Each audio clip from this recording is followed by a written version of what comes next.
Reciban un cordial saludo autoridades universitarias, invitados especiales, docentes, profesionales de la construcción, estudiantes y público en general.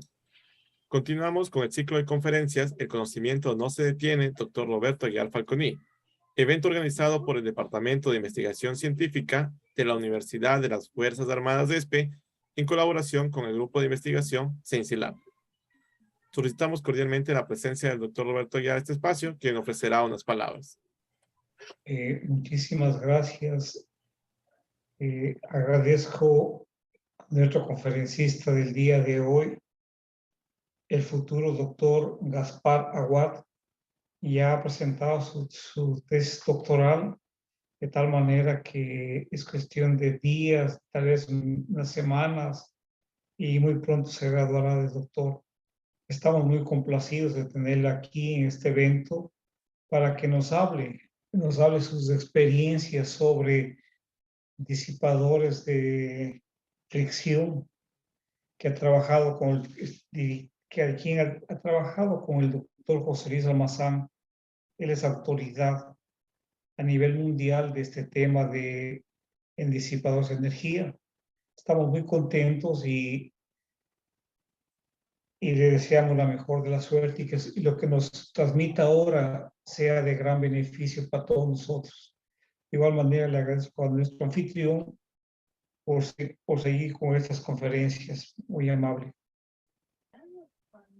Muchas gracias, doctor Aguiar. Damos la bienvenida a nuestro conferencista, candidato doctor Gaspar Aguad. A continuación voy a leer un breve resumen de su hoja de vida. En el año 2009 empezó a estudiar el Plan Común de Ingeniería Civil en la Pontificia Universidad Católica de Chile. Desde los primeros años, su interés fue la especialidad de Ingeniería Estructural. Durante estudios de pregrado, pudo profundizar su conocimiento al realizar múltiples ayudantías sobre análisis estructural y dinámica de estructuras. En el año 2013, ingresó al programa de Magíster en Ciencias de la Ingeniería. Entre el 2013 y el 2015, realizó su investigación en protección sísmica de estanques con apoyos discontinuos. Trabajó como ingeniero en proyectos de implementación de aislamiento sísmico y revisiones de estructurales de diversos tipos, y desde el año 2018 a la fecha es estudiante en el programa de Ciencias de la Ingeniería, desarrollando investigación en aislamiento sísmico por medio de dispositivos friccionales. En el año 2020, dentro del marco de una cotutela doctoral, conduce a doble grado, ingresó como estudiante de doctorado al Politécnico de Torino. Actualmente está en proceso de titulación en sus 2 programas de doctorado, esperando que el borrador de su tesis sea aceptado para defender la investigación de estos últimos años. Quiero recordar que las preguntas referentes al tema de exposición deberán ser colocadas en la pestaña del chat a fin de que estas puedan ser respondidas una vez culminada la intervención. Estimado doctor, otorgamos la palabra para su conferencia.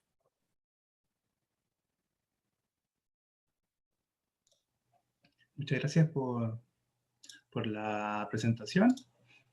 Y bueno, muchas gracias también por la invitación.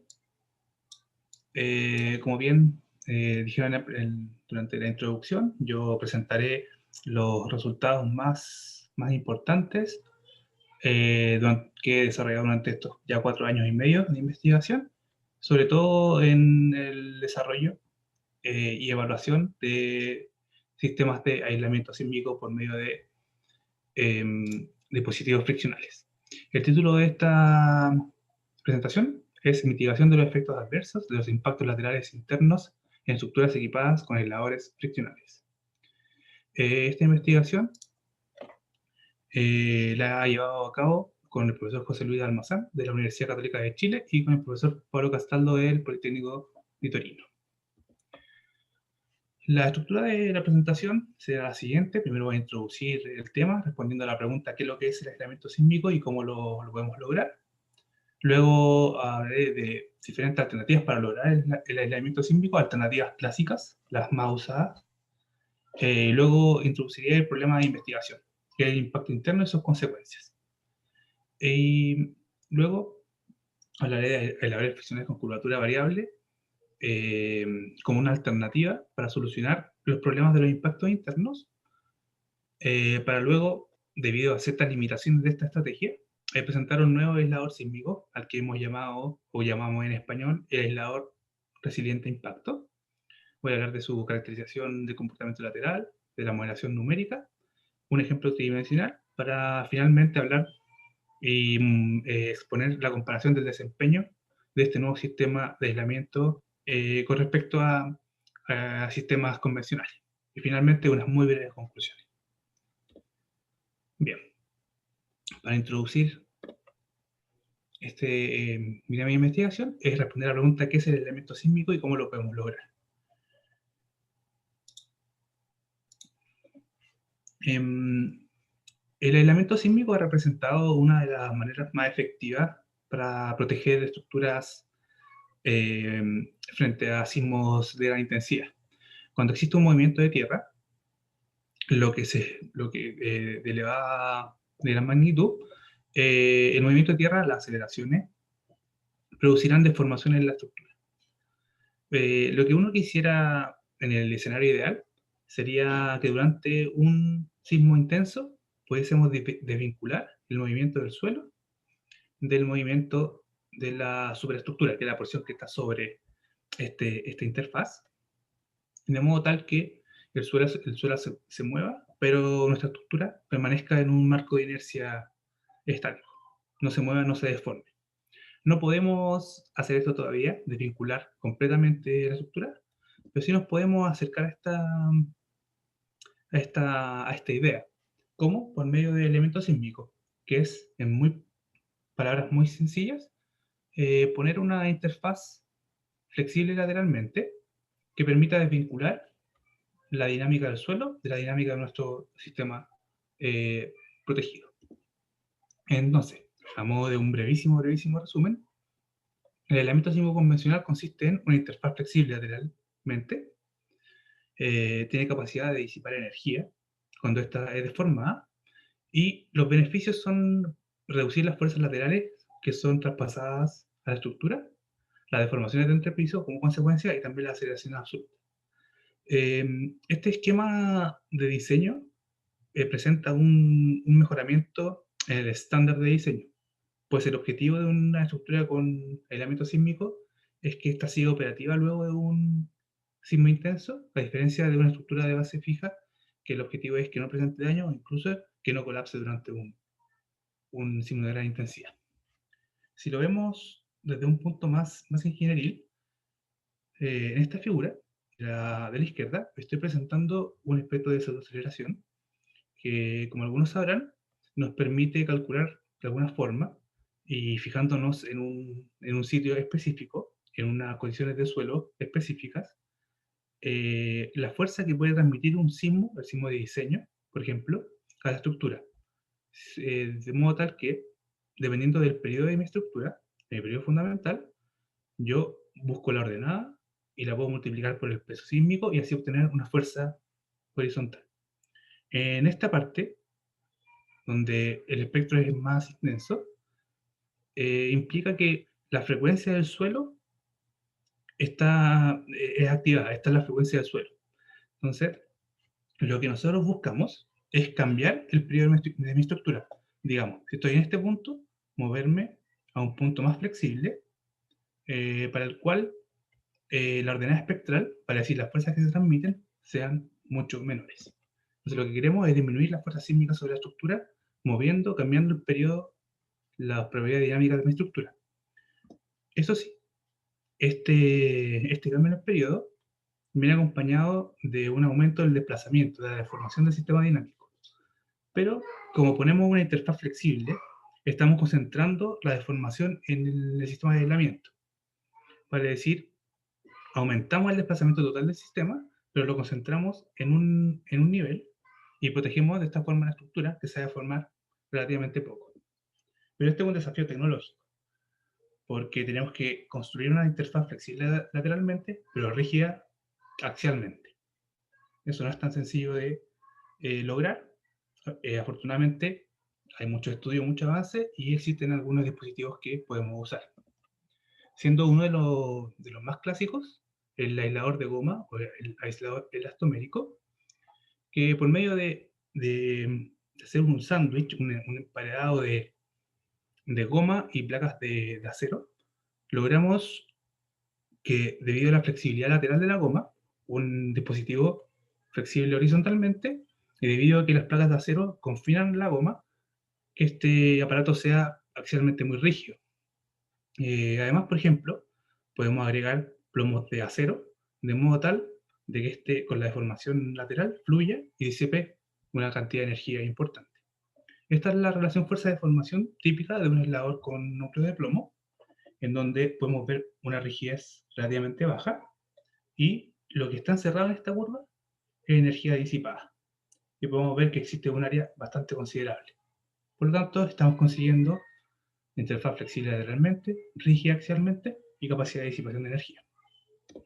Otra forma de lograrlo es por medio de un dispositivo que llamamos péndulo de fricción, o FPS, por sus siglas en inglés.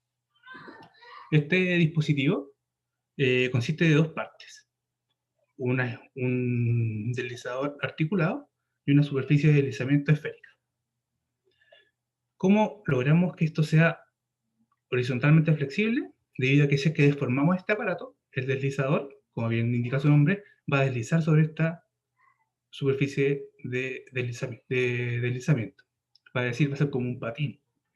Además, vamos a disipar energía debido a la fuerza de roce que se genera entre estas dos superficies y debido a que está compuesto por piezas relativamente rígidas, vamos a tener una gran rigidez axial. Y aquí podemos ver nuevamente la curva de histeresis y podemos ver que hay energía disipada. Entonces logramos de manera sencilla conseguir aparatos útiles para lograr el aislamiento sísmico. La fuerza total que este dispositivo puede transmitir se puede separar en dos configuraciones. La fuerza pendular, que tiene que estar relacionada al plano inclinado, en el que tenemos que sostener la masa para que no se vuelva. Hay que subir, además está relacionado a la energía potencial que se debe ganar, porque cuando yo me deformo lateralmente, gano energía por altura. Y la fuerza friccional, que es, como dije, fuerza que va a disipar energía debido al movimiento relativo entre las dos superficies en contacto. Eventualmente puede existir una tercera fuerza que este aislador puede transmitir. Estos anillos de contención son diseñados para evitar deformaciones excesivas y que el aislador se desarme y pierda estabilidad porque, bueno, se desarmó. Y si es que ocurre el impacto entre el deslizador friccional y esta pared de contención, puede existir un aumento dramático de la fuerza debido al impacto.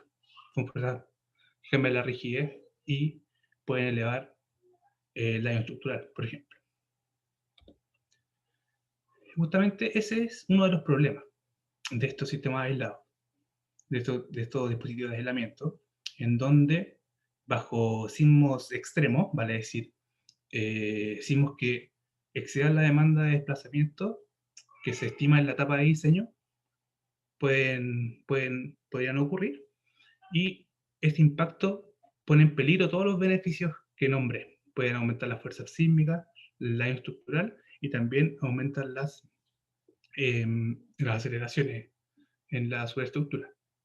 Debido a este problema, nosotros tomamos esta limitación, llamémoslo de alguna forma, y quisimos desarrollar, evaluar y comparar el desempeño de alternativas de aislamiento sísmico bajo condiciones extremas. Vale decir, cuando se observa este impacto interno entre el deslizador interno y las paredes de contención.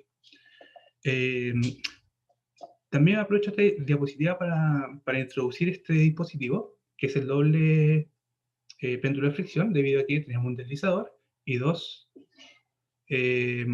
superficies esféricas, pero calculando un radio equivalente, es posible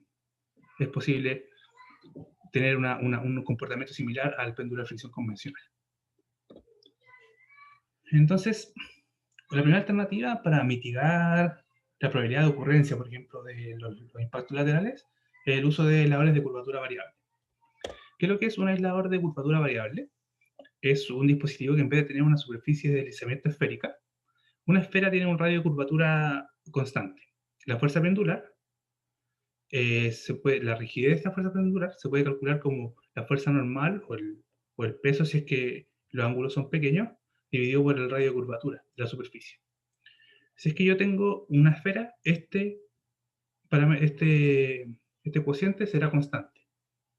Pero si es que yo cambio la curvatura de la superficie, entonces tendré fuerzas pendulares que su rigidez cambia. Y aquí podemos ver cómo la fuerza de deformación, la rigidez pendular, varía debido a que cambia la geometría de la superficie de deslizamiento.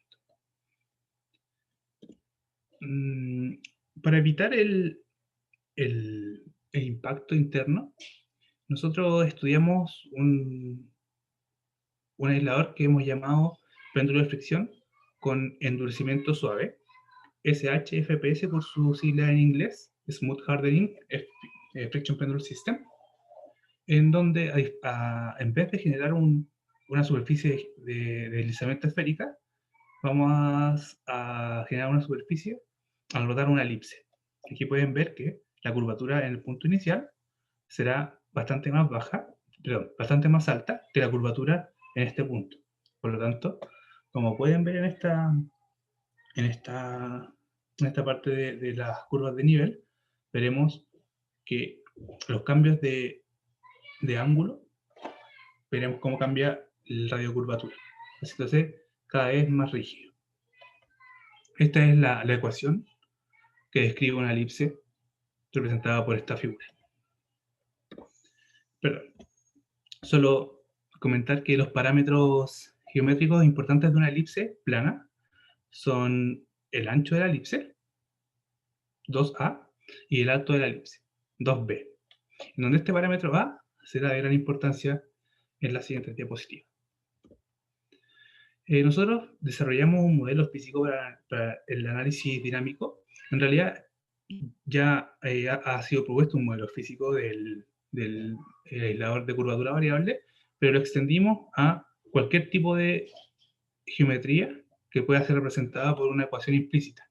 En este caso particular, una superficie elíptica. En donde el modelo físico tiene este nombre debido a que podemos físicamente modelar el tamaño del aislador, por ejemplo. Este tamaño, esta distancia entre los nodos que conectan los dos extremos del elemento, y también consideramos la geometría real de la superficie de deslizamiento. Por ejemplo, si es que yo deformo el dispositivo, esta deformación lateral estará acompañada también de un desplazamiento vertical.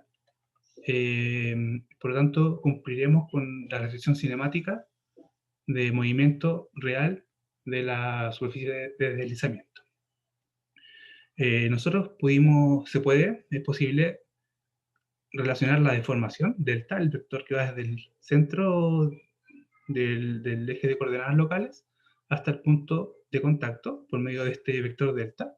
Esto lo podemos relacionar de manera no lineal con el movimiento nodal, tanto del nodo superior como inferior. Y debido a que podemos conocer la deformación y la velocidad de deformación, podemos calcular tanto la fuerza pendular, la fuerza de impacto, si es que ocurre, y la fuerza de fricción. Estas son las relaciones que hay entre la deformación del elemento y los movimientos nodales, y la velocidad de deformación del elemento y la velocidad de los nodos. Mediante estas ecuaciones que, como pueden ver, por ejemplo, tomen en cuenta la geometría real del dispositivo y las rotaciones, y también los movimientos relativos entre los nodos, entre el nodo I y el nodo J. Debido a que conocemos el vector delta y la velocidad, podemos calcular la fuerza normal como una magnitud por la dirección en el contacto. Podemos calcular la fuerza friccional como también la magnitud entre el contacto por el coeficiente de roce, y su direccionalidad viene dada por un elemento Bock-Wenn biaxial, y podemos calcular su dirección por medio de este vector, que es describe la trayectoria del deslizador. Y en caso de que exista el impacto, podemos calcular la magnitud usando, por ejemplo, un elemento Kelvin Boyd para decir un resorte con un amortiguador actuando en paralelo, y podemos sumar la contribución de todas estas y después proyectarlo a los grados globales de la estructura, para así calcular cómo se transmiten las fuerzas desarrolladas en este deslizador. Como les dije, los parámetros geométricos son importantes, los de la elipse. Por ejemplo, el radio inicial lo podemos calcular como a al cuadrado dividido beta. Aquí podemos ver distintas elipses con igual radio inicial, pero con distinto valor del parámetro A. Entre menos ancha es la elipse, obviamente los cambios de curvatura serán más rápidos. Por lo tanto, veré endurecimientos a menor desplazamiento. Podemos ver que a medida que yo disminuyo A, el endurecimiento se ve a menor deformación. Así como puedo considerar distintos radios iniciales y un mismo parámetro de A, y podemos ver que el endurecimiento ocurre relativamente a una igual distancia, a una igual deformación. Bueno, nosotros tenemos un modelo, pero tenemos que validarlo. ¿Y cómo lo quisimos validar? La ecuación constitutiva por medio de un modelo de elementos finitos, de un aislador con su geometría real. Y lo que hicimos fue imponer cargas estáticas y dinámicas. Las estáticas para validar las ecuaciones constitutivas de la fuerza pendular y la fuerza de fricción, y cargas dinámicas para validar el comportamiento de impacto lateral. Entonces, estos son los resultados, la comparación entre el modelo físico y el modelo de elementos finitos, cuando yo deformo de manera uniaxial, para decir solamente la dirección X, el dispositivo, y podemos ver que hay un buen match entre lo que dice nuestro modelo físico y lo que dice el modelo de elementos finitos. Es importante mencionar que se logra apreciar el efecto de endurecimiento. Luego hicimos otra carga estática, que si es que miran en planta el aislador, deformamos el deslizador articulado formando este 8 acostado. ¿Y por qué? Porque así queremos ver cómo los componentes en la dirección horizontal están bien modelados, y podemos ver que tanto los loops histeréticos en dirección X como en dirección Y dan resultados muy similares a los del modelo de elementos finitos. Por lo tanto, el comportamiento tridimensional del dispositivo está bien representado cuando no hay impacto. Ahora, ¿qué pasa cuando hay impacto? ¿Qué es lo novedoso en este? Aparte de considerar curvatura variable, lo novedoso es el comportamiento de impacto lateral. Lo que hicimos nosotros fue primero ver cargas o aceleraciones en la base definidas por pulso Richter. Esta es la ecuación de un pulso Richter, que está caracterizada por su amplitud y por su periodo. Y entonces podemos ver aquí una configuración de impacto, y obviamente el impacto se desarrollan fuerzas grandes y habrá deformación plástica en la superficie de deslizamiento. Aquí hay una pequeña animación que muestra el comportamiento de este dispositivo cuando existe impacto y una aceleración solamente en una dirección. Nuevamente se va a ver el movimiento. En este video simplemente es una cámara lenta del impacto, y pueden ver cómo el anillo queda, por ejemplo, deformado con deformación plástica. Y bueno, esta es la comparación de resultados entre el modelo físico y el modelo de elementos finitos para dos pulsos con distintas características de amplitud y de periodo. Podemos ver que el desplazamiento del deslizador es casi igual. Hay que recordar que estamos considerando grandes deformaciones, vale decir cinemática no lineal, y también en el modelo de elementos finitos hemos activado el análisis de resultados en configuración deformada. Podemos ver que existe una muy buena predicción del desplazamiento del deslizador, incluso cuando hay impacto, y también estamos estimando de muy buena manera la fuerza máxima del impacto y lo que sucede después también. Aquí podemos ver los loops histeréticos, también hay una muy buena predicción, y como les dije, también se cumple muy bien, este es el desplazamiento vertical del deslizador articulado. También podemos ver que existe una muy buena predicción de cómo un movimiento lateral produce, por restricciones cinemáticas, por compatibilidad de la superficie de deslizamiento, un movimiento vertical. Luego quisimos someter este modelo a aceleraciones direccionales para ver si es que la dirección del impacto y también la trayectoria y la magnitud del impacto está bien representada. Entonces, este fue la respuesta de nuestro modelo de elementos finitos. Ahí ocurre el impacto. Y en el siguiente gráfico voy a mostrar la trayectoria, la historia de la trayectoria, que fue lo que recién describió en planta el deslizador articulado, y también el desplazamiento en X y en Y, y podemos ver que hay una buena estimación de lo que sucederá.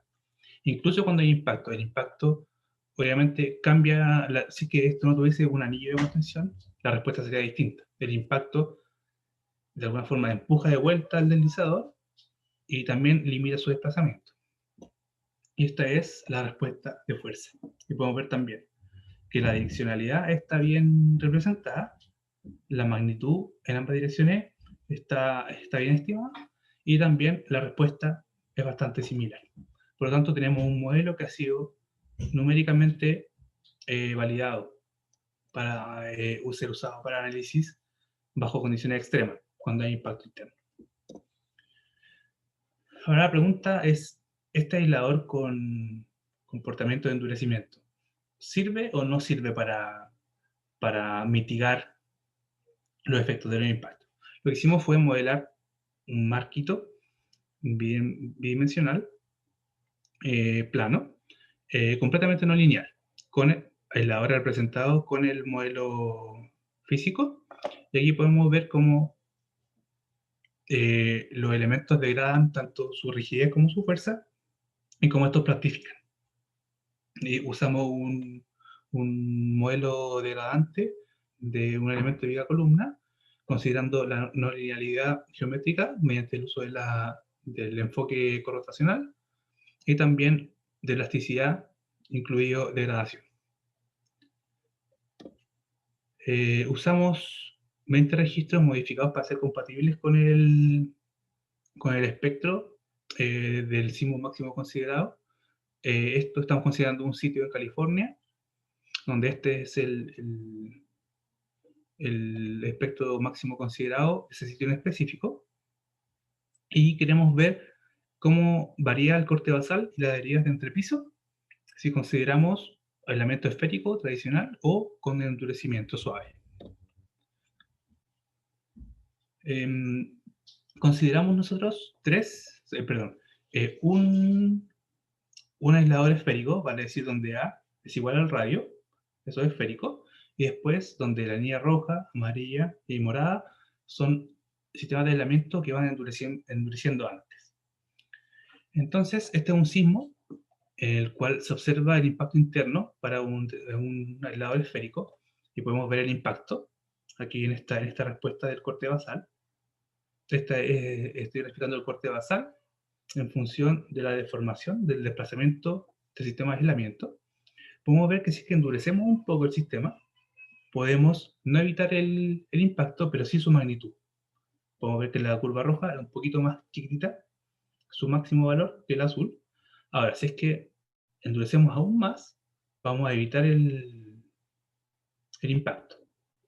Pero si es que endurecemos aún más me refiero antes, si es que la elipse con que generamos la superficie es un poquito más cortita, vamos a evitar el impacto, pero vamos a aumentar el corte basal con respecto al caso anterior. Entonces, lo que nos dice esto, la primera idea es que sí, endurecer puede servir, pero no endurecer por endurecer, sino que quizás existe alguna forma de definir un óptimo en la performance. Y aquí vemos nuevamente, aquí vemos para el mismo sismo, los mismos sistemas aislados, vemos cómo la deformación por impacto se concentra en el primer piso, y para un aislador esférico hay mucha deformación. Si es que yo lo voy endureciendo, del rojo paso al amarillo, es mejor la respuesta, pero si es que endurezco aún más, que sería la curva morada, esto es un poco más grande. Entonces, hay que tener cuidado con endurecer necesariamente el sistema de aislamiento. Esta es la reducción de todos los sismos que consideramos, considerando estos sistemas de aislamiento con estas propiedades, y podemos ver que en promedio, que es el último grupo de barras, en promedio, endurecer va a reducir el corte basal máximo. Lo va a endurecer porque puedo evitar el impacto, que el impacto se puede ver, por ejemplo, en el sismo número 4, que aquí existe impacto porque este valor es muy alto debido a este impacto rígido. Sin embargo, cuando veo el máximo de deriva entre piso del primer piso, que es el piso crítico, podemos ver en promedio que si yo endurezco un poco, voy a bajar un poco, endurezco un poco más, vuelvo a bajar la respuesta, pero si sigo endureciendo, quizás puedo empeorar la respuesta. Por lo tanto, podemos definir de forma bastante poco rigurosa un óptimo. Pero esto nos dice que esta alternativa puede funcionar, pero a veces no.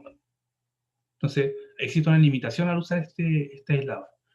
Motivado por esta limitación, nosotros quisimos desarrollar una nueva idea que nos permita decir que si es que no ocurre el impacto, entonces el comportamiento va a ser igual que un aislador clásico, pero si es que existe el impacto, entonces voy a tener un mejor comportamiento. Ese fue el objetivo de este nuevo aislador. Y este nuevo aislador, nosotros lo hemos llamado el aislador resiliente a impacto lateral, en donde es una idea muy sencilla, pero a mi parecer bastante astuta de poner un fusible, si podemos hacer la analogía, en nuestro sistema de aislamiento. Lo que nosotros hicimos fue tomar el aislador doble, el doble péndulo de fricción, pero mejoramos el comportamiento del deslizador interno. ¿Cómo? Lo partimos por la mitad y creamos aquí una interfaz de alto roce, y con un gap interno que permita el desplazamiento relativo. Entonces, cuando ocurre el impacto, se va a producir la deformación relativa y vamos a disipar una cantidad mayor de energía, porque esto es una interfaz de alto roce, y vamos a también limitar la magnitud del impacto. Esta figura muestra el comportamiento lateral de este nuevo aislador, en donde cuando parte la deformación lateral, va a comenzar el deslizamiento solamente por las superficies curvas. Eso va a tener baja fuerza de roce y un aumento constante de la fuerza. Para decir rigidez constante, ¿por qué? Porque es un radio efectivo que no varía. Eventualmente se va a producir el impacto entre el deslizador y las paredes de contención de las placas cóncavas, lo que va a producir el deslizamiento relativo al interior del deslizador. Debido a que esto es una interfaz plana, entonces la fuerza pendular se va a mantener constante, pero sí va a aumentar la fuerza de roce. Eventualmente, este espacio interno va a ser sobrepasado y va a ocurrir un impacto rígido. Y luego va a volver el dispositivo, va a haber otro impacto, eventualmente, y puede volver a su posición inicial.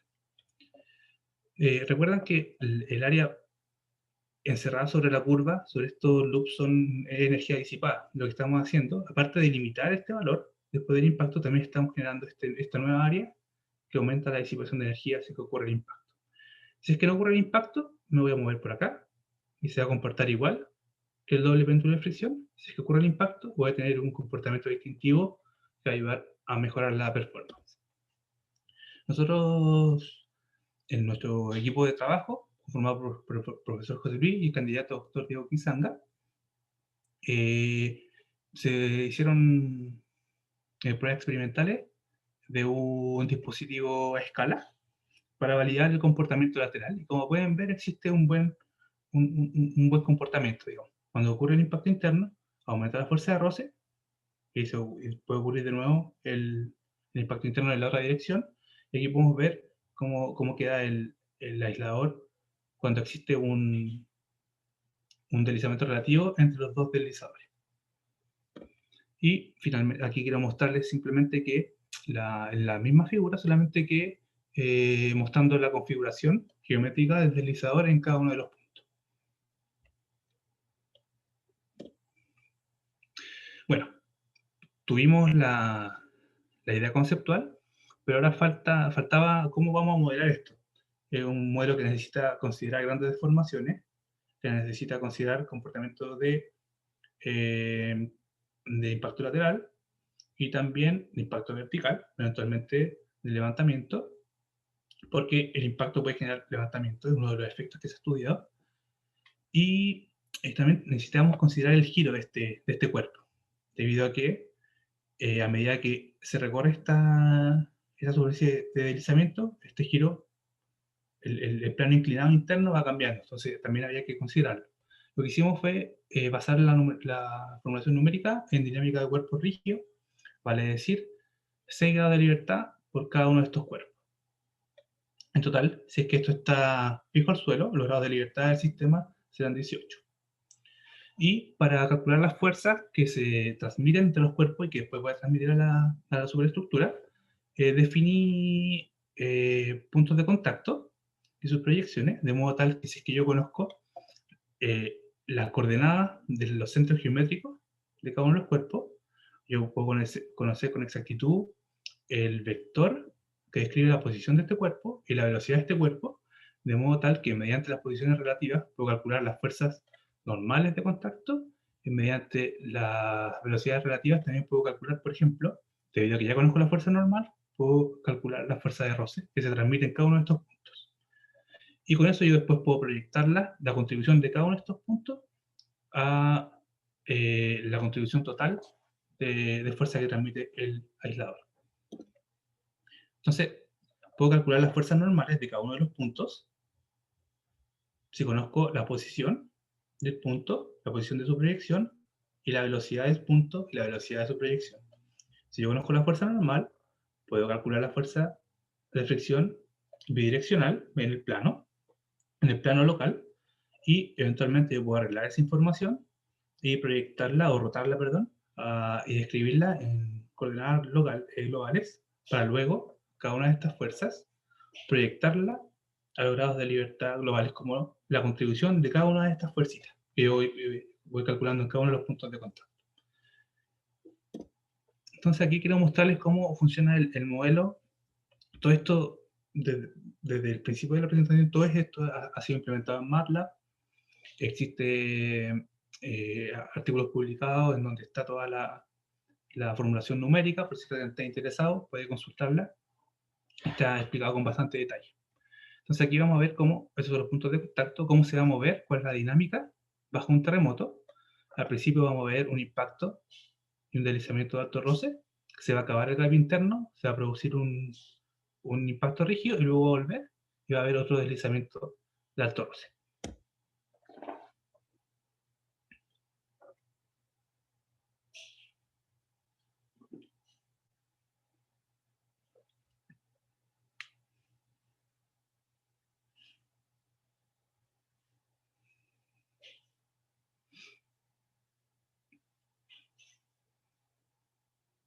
Ahora la pregunta que surge es cómo se ve esto en una estructura tridimensional, con vías, con columnas, y cómo se compara esta respuesta con el doble péndulo de fricción clásico. Entonces aquí voy a presentar un ejemplo en donde va a comparar apoyos dobles clásicos con los resistentes al impacto. Es una configuración simétrica bastante sencilla.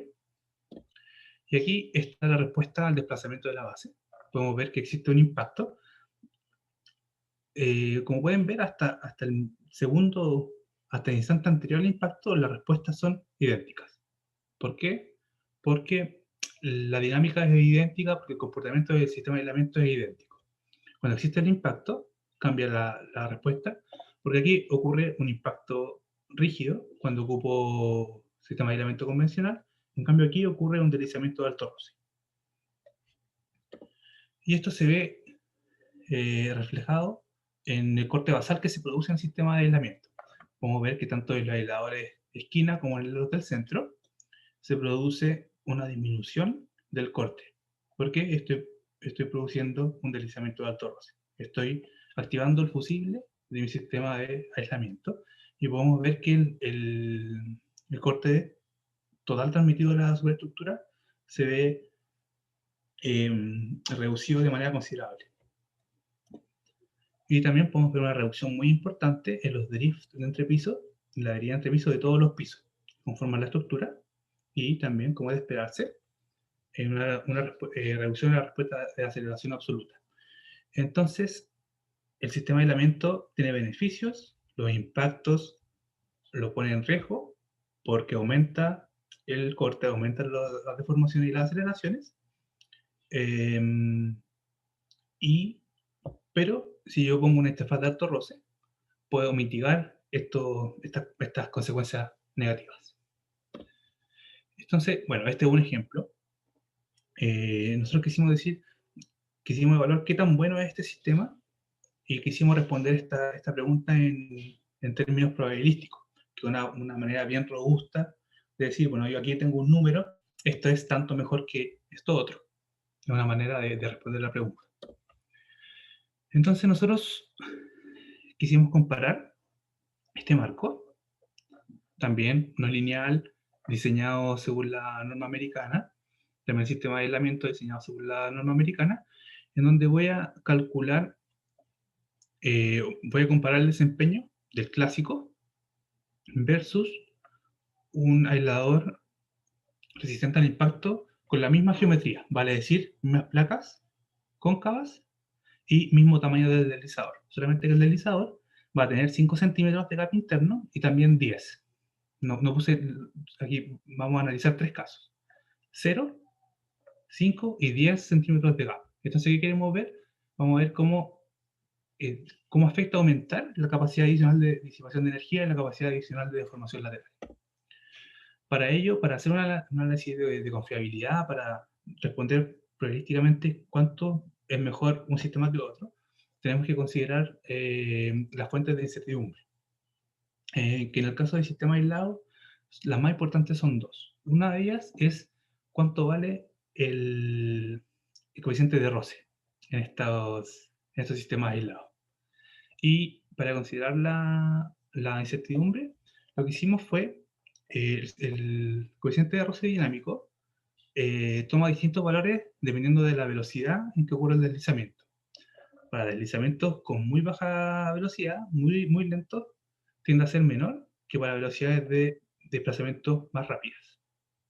Entonces lo que hicimos fue muestrear, mediante la técnica de muestreo Latin Hypercube Sampling, 8 valores de este valor máximo, de una distribución de esta variable aleatoria, representada por una función de densidad de probabilidad gaussiana, truncada en ambos lados en 4 y 8%, con un valor medio del 6%, de modo tal que el comportamiento friccional del sistema de aislamiento lo consideramos que puede variar. Y la otra incertidumbre, que es la más importante de hecho es la variabilidad registro-registro. ¿Y cómo la consideramos? Perdón. Utilizando 40 componentes horizontales que vienen 2 por cada uno de los 20 registros naturales que seleccionamos. Y además incluimos una medida de intensidad para calcular y determinar la respuesta estadística en función de niveles crecientes de intensidad del SIM. Entonces, consideramos estos valores de pseudoaceleración espectral para escalar simplemente por un factor de escala los registros naturales que consideramos. Entonces hicimos análisis dinámico incrementales en donde los parámetros de demanda de ingeniería de interés, los que queremos caracterizar probabilísticamente, son la máxima deriva entre pisos, el piso 1, el piso 2 y el piso 3. Y en el fondo vamos a decir qué tan probable es ver algún nivel de daño en la estructura. Y entonces para cada análisis incremental dinámico, recuerden que tenemos 3 sistemas de aislamiento, se realizan 3.200 simulaciones porque estamos considerando 20 parejas escaladas a 10 niveles de intensidad combinada con los 8 valores del coeficiente de fricción muestral. Y aquí podemos ver cómo varía la respuesta estadística del drift del primero, segundo y tercer piso en función de ir escalando los sismos a mayor intensidad por medio de la pseudoaceleración espectral en el periodo de aislamiento. Y podemos ver que para bajos niveles de intensidad la respuesta es la misma porque no ocurre impacto. Pero desde este punto en adelante podemos ver que va variando la respuesta y podemos ver que al aumentar el gap interno vamos obteniendo menores demandas de utilidad, de deformación. Y eso es beneficioso. Y eso se ve en todos los percentiles de respuesta, en el 84, en el 50 y en el 16. Y como dije hace un poco, cuando existe impacto, depende del diseño de la estructura, pero las que nosotros consideramos, se concentra la deformación en el primer piso. Eso es por el tipo de diseño de nuestra superestructura, que puede ser considerada como una estructura de piso blando, de primer piso blando. Luego, construimos curvas de fragilidad sísmica, en donde hay que definir los umbrales para calcular la probabilidad de exceder los umbrales que nosotros definimos. Y, por ejemplo, podemos determinar la probabilidad que para distintos niveles de nuestra medida de intensidad se pueda superar el 0,1% y así sucesivamente hasta el 1,5%, que fue el límite donde consideramos que si es que un piso llega a ese nivel de deformación, entonces se puede considerar que la estructura está muy cerca del colapso. Aquí estas son las curvas de fragilidad que nosotros obtuvimos, y podemos ver que a medida que nosotros agrandamos el gap interno, agrandamos la capacidad de formación lateral y la disipación de energía adicional, podemos ver que las curvas se corren a la derecha. Vale decir, nuestros sistemas son más seguros y aseguran probabilísticamente menor demanda de formación. Y esta es la curva de fragilidad para el 0,5% de drift de entrepiso, luego del 1 y del 1,5, y obviamente a medida que este umbral aumenta, todas las curvas se mueven a la derecha, son menos probables de que ocurran, pero siempre se ve que la curva de un sistema clásico está a la izquierda, para decir un sistema su desempeño es peor. Con las curvas de fragilidad y por medio de la integral de convolución con la curva de riesgo sísmico, es posible calcular la tasa anual de excedencia de un estado límite. Entonces, por cada sistema de aislamiento, yo voy a tener 3 puntos en donde yo podré decir la probabilidad de que en un año se exceda este valor de formación de entrepiso es un número definido, y por medio de una distribución Poisson yo puedo calcular la probabilidad de falla mediante esta distribución y usando la tasa anual de recurrencia del evento estudiado, y puedo construir, como dije, estas curvas de confiabilidad. Lo que nos indica es cuál es la probabilidad de, por ejemplo, observar un drift del 1% en 50 años, y puedo ver cuál es la probabilidad en la ordenada en el eje vertical. Y como es de esperar, debido a nuestras curvas de fragilidad, si yo pongo un sistema con alto roce, entonces disminuiré esa probabilidad y eso se traduce en un mejor desempeño sísmico. Ahora, una pregunta que nos han hecho: ¿por qué hablamos nosotros de comparar aisladores del mismo tamaño? Porque, por ejemplo, nosotros podemos ir a un edificio o a una estructura ya construida y podemos hacer un retrofit simplemente manteniendo las placas cóncavas, simplemente cambiando el deslizador interno. Podemos hacer eso. Pero la verdad es que este sistema tiene una capacidad de formación más grande. Entonces, ¿Cómo se compara este sistema con un aislador tradicional más grande? Que tiene, este aislador tiene 5 centímetros más de deformación lateral de capacidad y tiene en total la misma que este. Entonces, porque, claro, quizás la comparación puede ser injusta entre este, que es del mismo porte que este. Veamos cómo se compara este con uno un poquito más grande, que tenga la misma deformación lateral. Nuevamente, tomamos esta estructura, es otra que la del caso anterior, pero el resultado es simplemente para ilustrar el comportamiento final. Esta es la misma que usamos para la curvatura variable.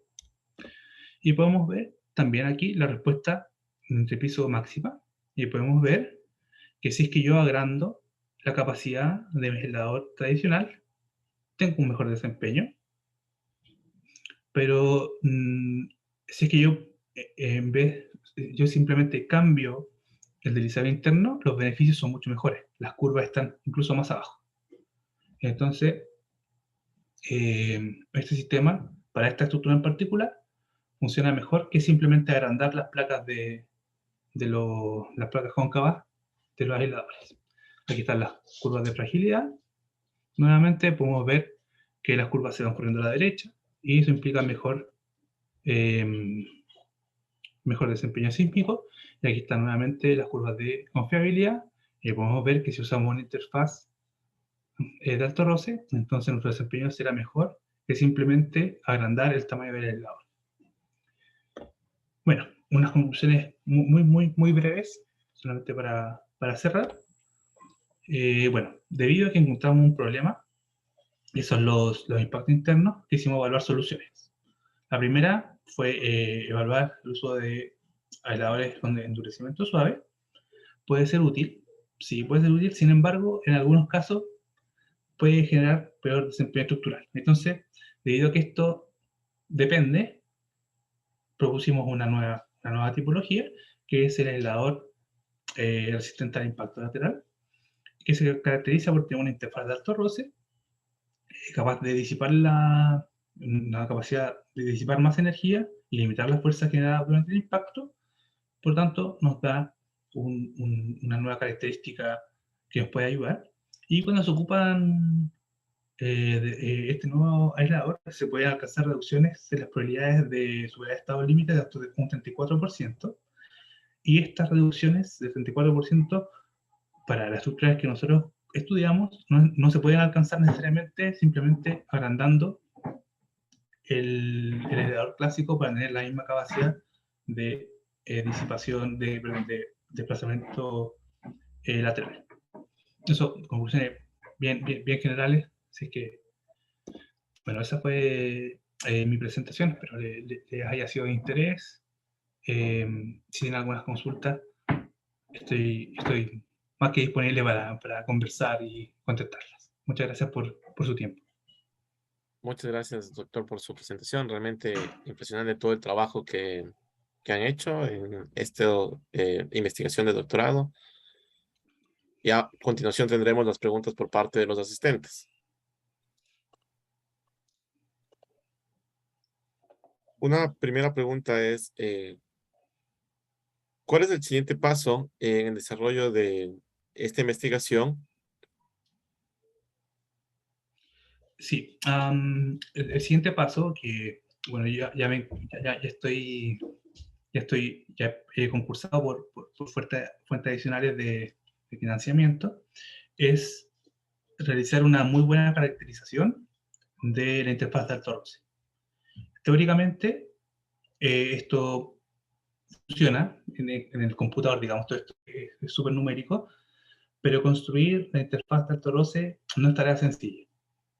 No es tarea sencilla, hay que buscar alternativas, porque es una interfaz que va a trabajar a alta presión de contacto, eso trae una dificultad importante. Hay que evaluar los costos también de, buscar alternativas que sean competitivas con respecto a lo que ya existe, y también bajar la incertidumbre de cuál es el valor de este roce, de este coeficiente de alto roce, y cuáles serán, y también crear un catálogo, vale decir, bajo qué condiciones, bajo qué carga, bajo qué demandas de desplazamiento nosotros podemos ofrecer un producto funcional. Entonces, el siguiente paso, según mi opinión, es que tenemos que caracterizar muy bien la interfaz de alto roce, que es lo nuevo, que es lo esencial. Y también hay otra rama de esta investigación, que es mejorar aún más este deslizador interno, eh, y agregarle también resiliencia al impacto vertical. Porque uno de los problemas de estos aisladores son los impactos verticales, porque si se levantan, se pueden desarmar. Hay cierto miedo en el mundo ingenieril a ese fenómeno, pero ya el profesor José Luis Almazán con otros alumnos ha ido estudiando alternativas para mitigar también este impacto vertical, que también es muy problemático. Esas son las dos ramas que yo creo que son las más atractivas. Muchas gracias por la respuesta. Realmente muy interesante esas líneas de investigación. Esperamos ver los resultados pronto.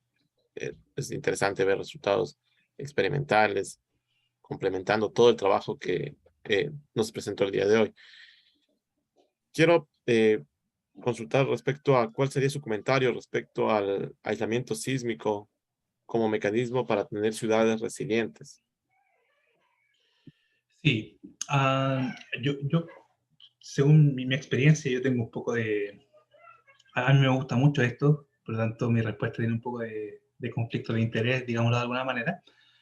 Yo creo que el aislamiento sísmico es la manera más efectiva de proteger infraestructuras, sobre todo estructuras que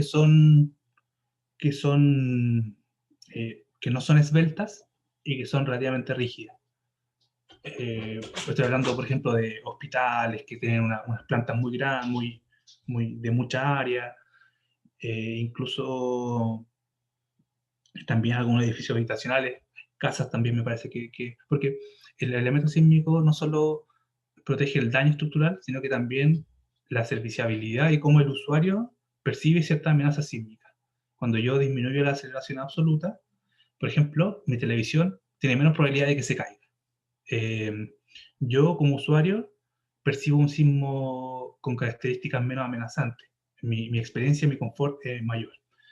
Eh, por lo menos en Chile, que es un país con alta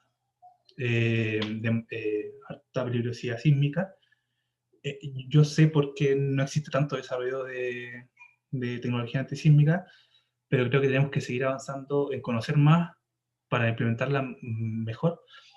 Muchas veces el diseño sismo resistente convencional de base fija ha funcionado súper bien. Se evita el colapso estructural, funciona muy bien, todo está perfecto, pero creo que hay que ir un paso más allá y, por ejemplo, promover la continuidad de operación, ir un poco más, evitar demoliciones de estructura, evitar daños. Creo que es creo que es una buena alternativa. Creo que hay que seguir investigando para seguir construyendo ciudades mejor preparadas.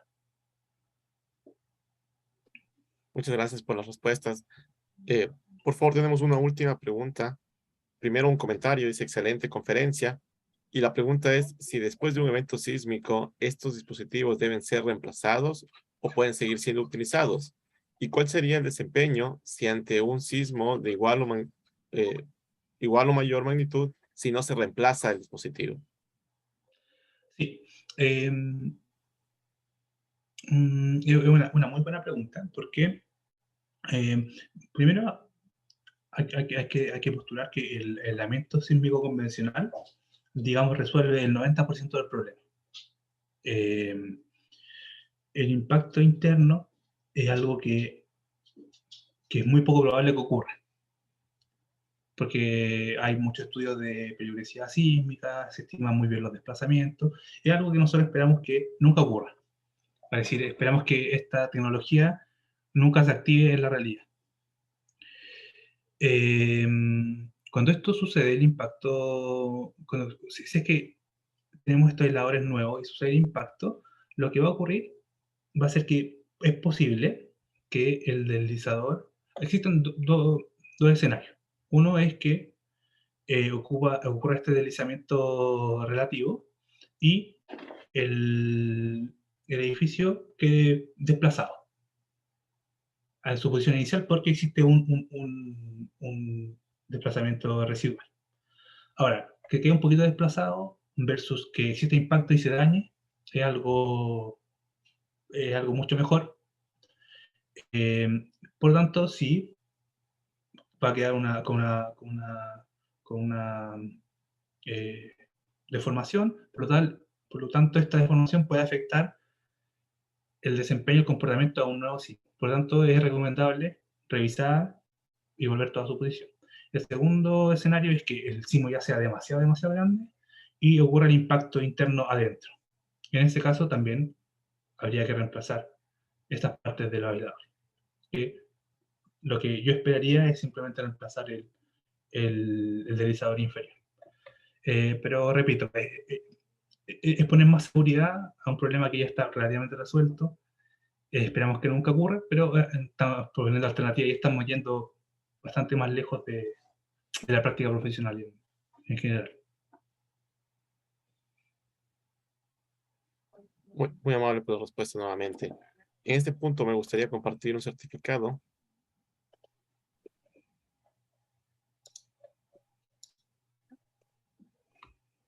de reconocimiento que se otorga al doctor Gaspar Aguad en agradecimiento a la difusión del conocimiento y su valiosa participación como expositor en el ciclo de conferencias El conocimiento no se detiene, doctor Roberto Aguiar Falconi, con el tema mitigación de los efectos adversos en los impactos laterales internos en estructuras equipadas con aisladores friccionales. Firma, doctor Roberto Aguiar, organizador. Muchas gracias nuevamente por la invitación. Como siguiente punto, tenemos comentario por parte del doctor Roberto Aguiar. Primero, felicitaciones por la excelente conferencia. Andaba pensando mientras usted hablaba esto, en una experiencia que tuvimos en un puente en Ecuador con aisladores de triple péndulo de fricción. Este puente tiene como unas 49 pilas y en cada pila se colocaron 4 aisladores. Y en una de las pilas, el aislador, el anillo exterior se fisuró. Y ¿qué se hizo? Después de que estaba fisurado, no fue uno, fueron los 4. Los 4 de la pila tuvieron un grado de afectación. No se llegó a romper, pero sí estuvo fisurado. Se le cambió. Y yo pensaba, ¿por qué no le cambiaron con uno más grande? Y la respuesta es a cambiarle por uno más grande. Tienen que luego adaptar los pernos de anclaje a la nueva posición, y eso estaba extremadamente complicado porque únicamente con unos gatos hidráulicos le subieron a la viga una cosa de unos 20 centímetros únicamente para poder cambiar el aislador. Pero lo que sí hicieron fue mejorar el aislador interno. Para que tenga más, no se desplace tanto.